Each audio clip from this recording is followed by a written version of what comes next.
Hello everyone, back to Forza Motorsport 2023 with a very strangely engine-swapped Ford GT. This Ford GT somehow, in the wonderful world of Forza, has a 6.5-liter twin-turbocharged V12, making over 1,100 horsepower. That's a lot. I don't know how you fit the V12 in when the V6 barely fits in anyway, but let's not worry about that and just admire the brilliant madness of that engine swap. And more importantly, admire the fact that we can do it at all, because finally we can modify cars without having to unlock everything. Everything unlocks at level 1. I mean, it's still not perfect because you have the car points, which sort of ruins the economy of the vehicle purchases, but you can buy car points with credits, so it's just one level off of the traditional upgrade system, which means we can build stupid cars again. Or sensible cars if you actually want to find what vehicle works for what situation. But the point is, we actually have an upgrade system that is basically what it was previously in other games. That is so good, and that means finally, at long last, we can do the challenge that I've been waiting to do since I first got my hands on this game. 200 miles an hour in C-Class, because it's a very unique challenge. C-Class cars, like this one you see here, the Carlton, are kind of slow, kind of good handling. They're worse than B, but they're exponentially faster than D.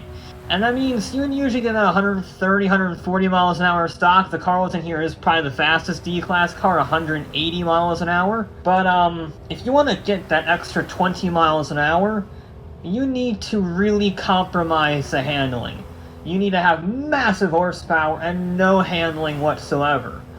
And even then, it's very close. It's been very close in previous games. In Horizon 5 and 4, D-Class was incredibly close for 200 miles an hour. That was a similar philosophy in terms of building vehicles, just a different class number, basically.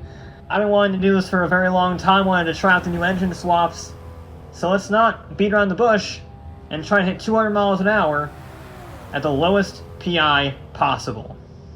Now, there are multiple ways to do this. Traditionally, you want to do a classic American muscle car and just shove horsepower in a racing gearbox and call it a day. But I didn't just want to do that, it's a bit boring, so I tried a few more unique vehicles. Vehicles that might do very well, and they are fitting within the class. This one was the Lamborghini Jarma S, our first run of today, and it has some potential. It's got a massive V12 engine. It is a Lamborghini, but as you can see, as aerodynamic as it might look, being very pointy and all that, that does not actually mean it is aerodynamic. So even with 646 horsepower from its stock V12 engine, I think it's supercharged as well, the engine, I tried to get as much horsepower as possible, adding as much weight as possible. So you add the supercharger instead of the turbos because that's heavier. You add the intercooler and the oil and cooling because that adds weight and horsepower, just to try and keep that PI gain as little as possible. So you got massive horsepower, but it's just not aerodynamic enough, unfortunately. So the Jarma, despite that very impressive figure, only did 186 miles an hour, which is good for a C-Class, a starting point for this video. As you can see, the brakes were not exactly stellar. Stock brakes, 600 horsepower, that's not gonna go very well. The problem is, it's only 6 miles an hour faster than the Lotus, so we clearly had our work cut out for us. So I figured I would continue in the same realm as the Lotus, and my next vehicle was the Ford Falcon GT from 1992. It's also a early 90s four-door saloon with a pretty aerodynamic body, not a whole lot of horsepower, but the game reckoned it had a very high top speed despite only having around 320 horsepower from stock. So once again, this used its stock engine. I was able to take the rear wing off just to give it as little drag as possible. And then I whacked up the ballast 100%. I increased the track rubber to 100% because those are two things that are not in violation of the rules. There's no cars towing it. There's no slipstream or anything like that. It is just the features the game has at this time by itself. And with these features, the 428 horsepower four-door sedan, which is surprisingly good handling for a C-Class car, which explains why the horsepower is 200 less than the Lambo, that did 189 miles an hour. We're slowly getting there. We're 11 miles an hour short, which is not bad, considering how good handling this car actually is. The problem is, it's still, again, only 9 miles an hour faster than the bone stock Carlton. The braking distance is a little better. You're going to see a lot of vehicles do that. You're going to see a lot of them run wide, hit the walls, etc. That's just the nature of these poor handling vehicles. But that's how you get the speed, and unfortunately for the Falcon, it just wasn't enough speed. Now, full disclosure, the Porsche here actually reached the exact same top speed as the Falcon, 189 miles an hour. So, why am I including if it's the exact same speed? Because I was interested in how it got its speed. This does have an engine swap, a 1.8 liter inline 4 from... honestly, I don't know. There's a lot of new engine swaps in this game. I don't know which one this is. Getting it to fit in such a light, aerodynamic car was a challenge, which is why you see the worst rims in the history of humankind on it, but again, it adds weight. And adding weight lowers the PI. It looks horrible, and I'm very sorry for Porsche 550 enthusiasts. But even then, even with the horrible rims and the ballast and everything, it only had 306 horsepower. But it was so aerodynamic that it hit 189 miles an hour. It is the least powerful car here by a long margin. And it still got within 11 miles an hour. This could just get 350 horsepower. This would be a 205 car easily. But as it stands, the hideous, pimped out Porsche 550, while composed and very easy, and see we don't even run wide in this case, it just doesn't have enough power, and it climbs PI too quickly because it is so light. Which brings me to my next car. This was actually the very first car that I built, a Chevy Corvette C2. This is pretty aerodynamic, not as aerodynamic as the Porsche, or maybe even the Falcon in terms of actual, drag coefficient, but it looks very aerodynamic, and it's a old-school American muscle sports car thing. It looks like an off-roader based on how high the suspension is, but it does have the most power we've seen by far, 704 horsepower from its stock supercharged V8 engine. That's a lot of horsepower. Unfortunately, there's a difference between looking aerodynamic and actually being aerodynamic. I think a modern Honda Odyssey has lower drag coefficients than a Lamborghini Countach, as an example. And this is another example of that. It looks like it's aerodynamic, but it's not. Saying that, it also had a huge leap in top speed from 189 from the Porsche to 197 from the Corvette. 197! That is good. It's not as good as I thought, in all honesty. I thought this would do it. It just, you see, I was really pushing it at the end there because I went inside the corner and I held it as long as possible on the outside. Even then, it was not enough to crack 200, but we're closer. We're a lot closer. Which perfectly sets up my next vehicle, the Nissan 240 SX. It has the RB26 in it, which is a little bit heavier than the stock one and can produce a lot more horsepower. But critically, this has a body kit. A body kit that reduces drag. It may only be a mile an hour or a tenth of a mile an hour even, but every little bit matters. That is the most important thing by far. So yes, it only makes 454 horsepower, but it is a lot more streamlined and a lot more slippery than that Chevrolet Corvette, which means it is faster. 1 mile an hour faster. 198 miles an hour is what the Nissan was able to achieve. I was really trying here. This was the last car I built, so I had a lot of experience in tuning it and building it and whatnot, lowering the tire pressures, just trying to get every molecule of performance. Originally it was 450 horsepower. I was able to rework some of the engine upgrades just to get myself that little bit more, and it just wasn't enough. You start to build these cars really finicky in order to get as much horsepower as possible, because We were so close! We were so close and it wasn't enough and I was sad. I thought this would do it, to be honest. But as it stands, we're close, but no cigar. But not nearly as close as this next vehicle, as you can tell by the fact that I started it on a different part of the track just to try and make that straightaway a little bit longer. I honestly don't think it did anything other than make it a little more complicated for a starting procedure, so I didn't do it again after this.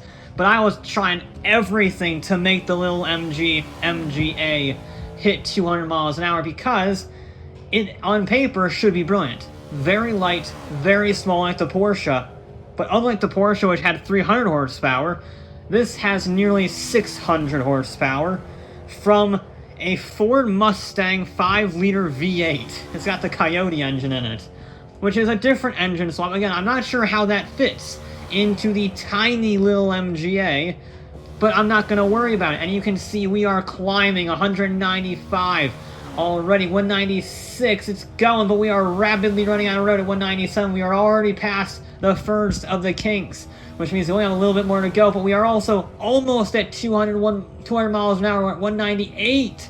As we head into the corner, use the downhill section as we turn left just to try and get a little bit more. 199, and it couldn't do it.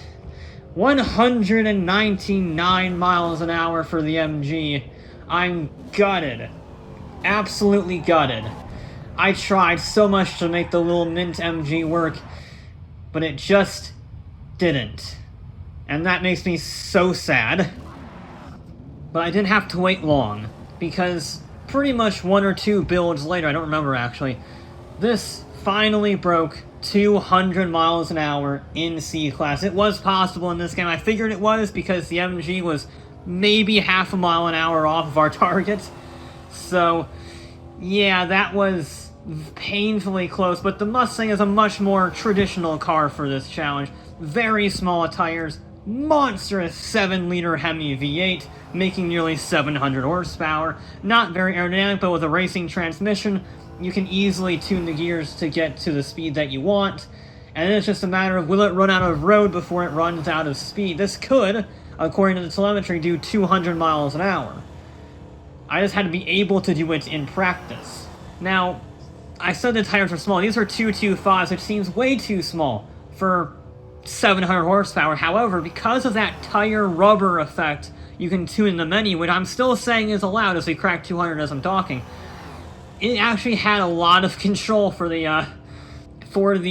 actual grip levels. 201 actually by the end of our run. Very impressive for the Mustang. It did it.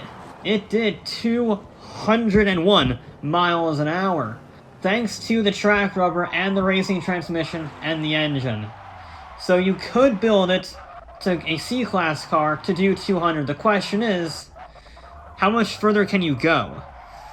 Well, to find out, I turn to a familiar favorite engine of mine from days in Forza Motorsport of previous. The NASCAR engine swap with 825 horsepower, the most powerful vehicle we've run so far, but it's in a different vehicle, the Holden Monaro GTS. Yeah, that's pretty... I don't think I've ever used this in a speedrun before, but it's basically an Australian muscle car that starts out in E-Class, so it has a lot of things going for it, and you could actually fit the restricted NASCAR engine in this vehicle while staying in C-Class with the proper transmission.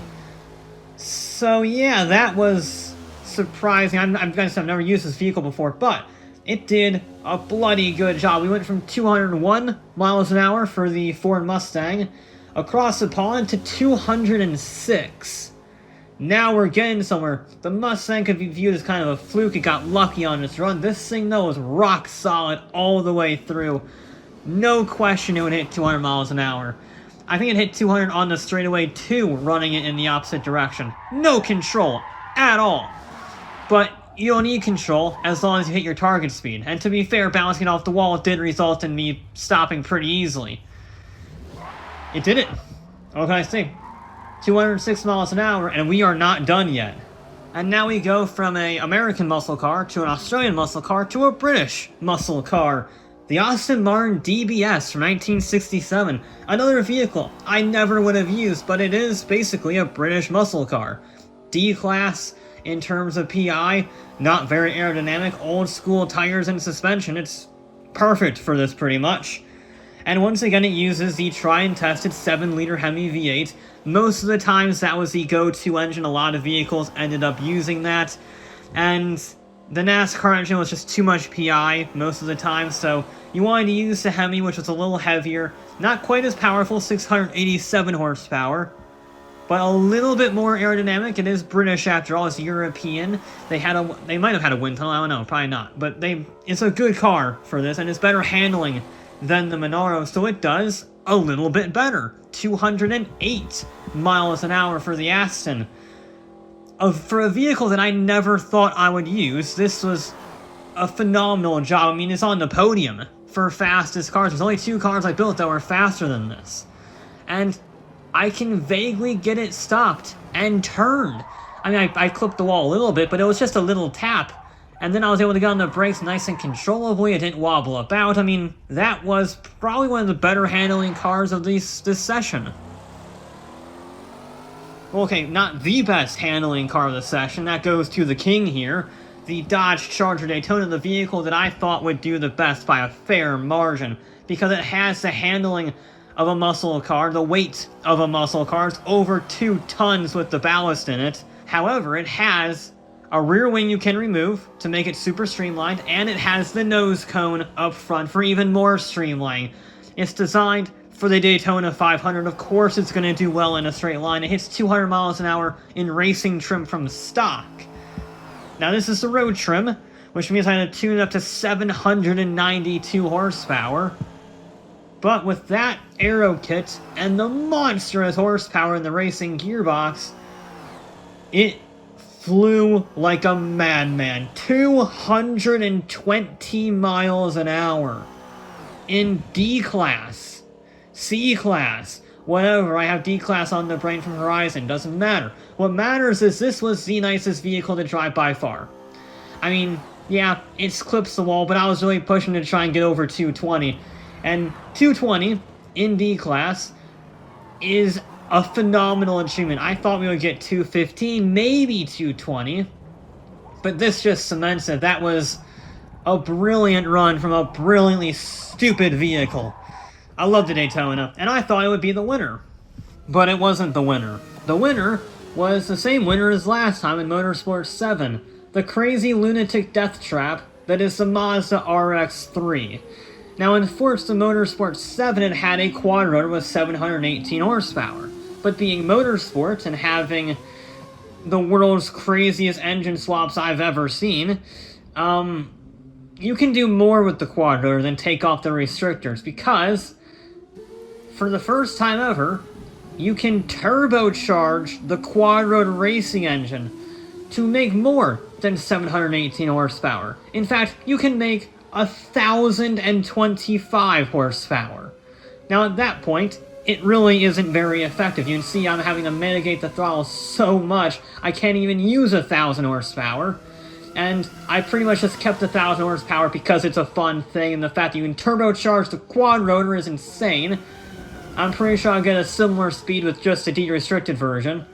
But my god, was this fast. It was the opposite of the Daytona. They're both incredibly quick vehicles, equally quick in many ways. But the Daytona is composed, it's efficient, it's stable. This wants to murder you at every moment of every day. You see, I'm at 94% throttle at 222 miles an hour. It's a terrifying car. But the fact I can use 93% of the throttle and still accelerate to over 222, 223 miles an hour before absolutely sending it into the wall and thinking I was going to roll and die, this is the most dangerous vehicle I think I've ever built at high speed. I tried a few other vehicles like the Datsun 510 and the Toyota Corolla. They didn't have the same top speed as this, but they were equally dangerous. I mean, the game actually said this top speed failed because they couldn't simulate it actually driving properly. Yeah, the RX-3 is the fastest vehicle. It is the winner by, the highest top speed, but it's not the winner of my heart because it is so undrivable. Instead, this is the winner of my heart. May I present to you the humble Acura Integra Type R from 2001. It's the only car from the 21st century on this list. And I threw it in here solely because I was curious about its speed rating. Every other car in D class had a speed rating between 1 and 2.5, 2.6. But this had a speed rating of 3. So that means Forza says it gets a lot of top speed despite not having a lot of horsepower. It's very aerodynamic. So I rear-wheel drive swapped it, as you can see, put in the 3.7 liter V6 from something, I don't know what it is from, which is heavier. That made it get 391 horsepower, took off all of the air, all the drag-adding parts, took off the rear wing to make it as streamlined as possible, and just gave it a try. That's all. I wasn't really expecting much, but I was expecting it to be around the Porsche 550. It is the second least powerful, ahead of that Porsche, but behind the Falcon GT. I wasn't expecting much, but then we started climbing. 177 already, 180. It's not stupid fast, but it's also not losing momentum as it's going along. That surprised me. And now we're at 190. That really surprised me. 192. We are running out of straight. We were about to hit the chicane, but 195, 196, we're running out of road, but we are so close to 200 miles an hour with the second lowest horsepower car on the grid. 198 as we head into the kink. 199 and 200 right as we hit the wall. It may have only done 200.002 miles an hour, but it hit 200 miles an hour with less than 400 horsepower. Yes, the RX-3 is 23 miles an hour faster for the same PI, but this handles better, it's significantly less horsepower, and it's such an underdog moment. I did not expect this to get to 200. I thought it would be in the mid-190s, but it did it by the skin of its teeth. But it didn't. So, yes, if you want to go 200 miles an hour in C-Class, you get an RX-3, or more likely a Charger Daytona if you want to not die, and you can easily do 200. But if you want to have my pick, it would be the Integra, because I never expected it. It's a track car. It's not a speedrunner, but that allowed it to hit 200 miles an hour in C-Class. But that will be it for this episode of Forza Motorsport, and now that we have an upgrade system for realsies this time, I will actually be back with more.